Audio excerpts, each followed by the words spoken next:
Press the bell icon on the YouTube app and never miss another update. नमस्कार, मैं हूँ astrologer Manisha Kaushik और स्वागत है आप सबका आस्क मनीषा चैनल पर। ये हमारा चैनल है क्योंकि हम दोनों मिलकर इसके बारे में बहुत मेहनत करते हैं। आप मुझे टॉपिक्स लिखते हैं तो मुझे भी अपनी नॉलेज शेयर कर बेहद अच्छा लगता है और उन्हीं टॉपिक्स में से आज का भी बेहतरीन टॉपिक मैंने चूज़ किया है। आप लिखते रहिए लगातार, क्योंकि आप लिखेंगे जो टॉपिक जिसके बारे में बहुत सारे दुनिया जानना चाहती है, बहुत सारे लोगों का कॉमन सवाल होता है, मैं फटाफट उस पर वीडियोज अब कर रही हूँ। तो आज का जो टॉपिक है वो है कि घड़ियां वास्तु के हिसाब से कहाँ लगानी चाहिए।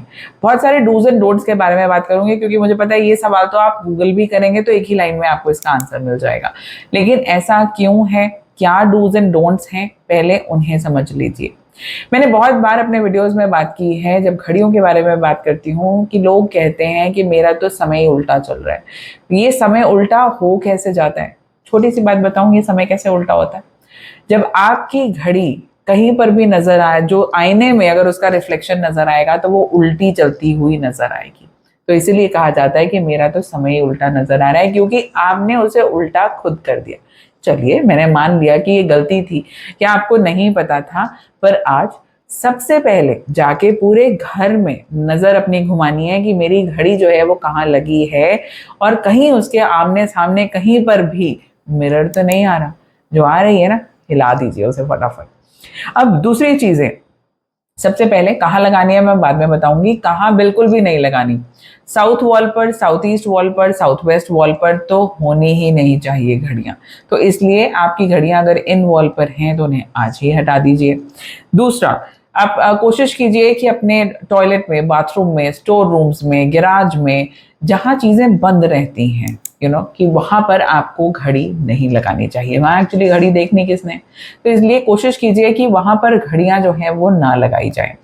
बहुत समय मैंने बहुत बार कई वीडियोस में कहा है कि अपनी किचन में जो है वो सोच समझ कर घड़ी लगाइएगा। सिर्फ अगर आपको किसी वास्तु कंसल्टेंट ने अलाउ किया है कि हाँ लगा सकते हैं तो लगा लीजिए, वरना जहाँ किचन में घड़ी होती है यूजुअली वहाँ स्टाफ के टिकने का, डोमेस्टिक हेल्प के टिकने के लिए क्वेश्चन मार्क हो जाता है, क्योंकि कहीं ना कहीं उनके दिमाग में हमेशा ज़्यादा पैसा, अच्छी नौकरी, समय कम, ऐसे सवाल जो है वो लगे रहेंगे। बेचैनी में वो काम करेंगे, कहीं ना कहीं टैंट्रम्स जो है वो बढ़ जाते हैं। तो इसलिए कोशिश कीजिए, अगर आपके यहाँ घड़ी लगी है आपकी और कई सालों से आपकी डोमेस्टिक हेल्प चेंज नहीं हुई है, इसका मतलब आपको टेंशन लेने की ज़रूरत नहीं है। आपको भले किसी वास्तु कंसल्टेंट ने बताया या नहीं बताया, आपको वो चीज़ सूट करती है। लेकिन अगर आपकी घड़ी लगी है और आप अपनी डोमेस्टिक हेल्प से, मेड से, सर्वेंट से परेशान हैं, तो फिर आज ही उस घड़ी को रिमूव कर दीजिए। दूसरा, बंद घड़ियां कभी नहीं रखनी चाहिए। कई बार क्या होता है कि हमें इतना लगाव होता है या हमें उन्हें घर से निकालने का फुर्सत ही नहीं मिलती और वो सालों साल हमारे पास पड़ी रहती हैं। ये भी हमारी लाइफ में ऑब्स्ट्रक्शन चैलेंजेस पैदा करते हैं। उसके अलावा कि कहाँ जो है वो लगानी चाहिए घड़ी, जो आइडली अगर हम वास्तु के हिसाब से बात करें तो सबसे बेस्ट दिशा जो है वो नॉर्थ वॉल या ईस्ट वॉल है। नॉर्थ वॉल जो है वो अपॉर्चुनिटीज लेकर आती है, चीज़ों को जो है वो टाइमली मैनेज करती है, और ईस्ट वॉल जो है वो घर में सुख शांति में हेल्प करती है। उसके अलावा कुछ बातें जो मुझे पता है कि आपने नहीं सुनी हुई, यूजुअली हम जितना सामान नीचे हमारे घर में होता है ना, हम उसकी डस्टिंग जो है वो अच्छे से कर देते हैं, हम उसको साफ सफाई रखते हैं। घड़ियां जब तक हम सेल बदलने की कोशिश ना करेंगे, अब ये बंद हो गई है, इसमें सेल बदलना है, सेल बदला है, कुछ लोग तो सेल बदल के इमिडिएटली ऐसे ही उसे टांग देते हैं। कुछ लोग बोलते हैं अच्छा अब उतारी तो है ही, जरा कोई कपड़ा लेकर आना और इसको साफ करके अब हम लगा दे। घड़ियां भी टाइम टू टाइम, जैसे पंखे साफ होते हैं ना, ऐसे घड़ियां भी रेगुलरली जो है वो साफ होनी जरूरी है, क्योंकि कहीं ना कहीं हमारे समय को भी डस्ट तभी लगती है जब उसका ध्यान ना दिया जा सके।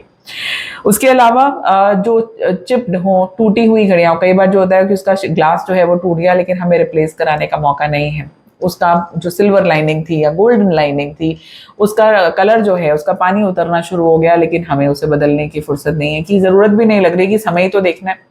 लेकिन किसी जैसे बड़े इंपॉर्टेंट शख्स ने, किसी अच्छे शख्स ने ये बात कही, और जो मैं बहुत मानती हूँ कि एक नॉर्मल एवरेज घड़ी जो हम अपने हाथ में पहनते हैं और एक बहुत महंगी घड़ी, मान लीजिए हम रोलेक्स, वैचरॉन, एपी ऐसी घड़ियों की बात कर रहे हैं, तो क्या फ़र्क है? दोनों तो समय ही बता रही हैं।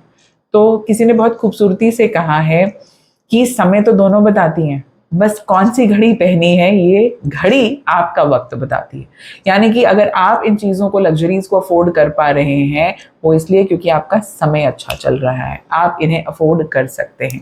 तो इसी तरीके से अगर हम चाहते हैं कि हमारा समय अच्छा हो तो समय को महत्व देना ज़रूरी है।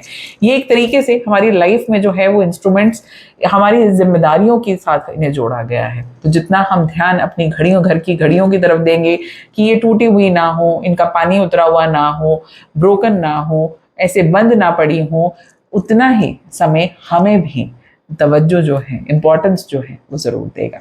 आपको इन बातों के बारे में पता था या नहीं, मुझे ज़रूर बताइएगा। आपने अपनी घड़ियों को जो है कहीं गलती तो नहीं की हुई थी, इस बारे में ज़रूर बताइएगा। और प्लस आपकी लाइफ में जो डिफरेंस आएगा इन रेमेडीज़ को अप्लाई करके, वो भी मुझे कमेंट्स में ज़रूर बताइएगा। दोबारा किस बारे में बात करूं, प्लीज़ लिखिए। उस टॉपिक के बारे में लिखेंगे, जितने कॉमन टॉपिक्स होंगे तो हम ज़रूर बात करेंगे। लाइक, शेयर और सब्सक्राइब करना मत भूलिएगा अगर आप नए हैं हमारे चैनल पर। तो अब समय हो चला है आपसे इजाज़त लेने का। नमस्ते।